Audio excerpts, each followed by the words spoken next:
బిడ్డ కూడా ఎంత వచ్చేది కేసీఆర్ కొట్టు ఉంటే 12,000 బిడ్డ పెడితే 11 1,000 ఎక్కించేది ఆడపిల్లలు లక్ష్మి అని చెప్పి 1,000 ఇచ్చిండు ప్రతి ఒక్కదానికి మన సేపు పిల్లల సబ్బుల కాడికెళ్ళి నూనెల కాడికెళ్ళి ఇచ్చిండు.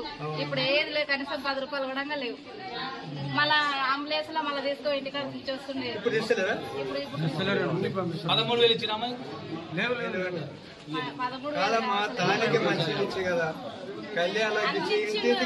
కేసీఆర్ సార్ చేసిన ఇప్పుడు ఏమి ఇచ్చాడు? బస్సు ఫ్రీ చేసాడు.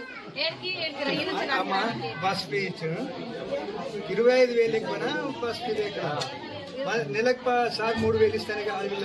అవి ఎక్కువైతే బస్ కి ప్రతి 18 సంవత్సరాల ఆడపిల్లలకు కూడా 3,000 ఇస్తారు సార్. అప్పుడు ఆ సార్ మారినపోతే కదా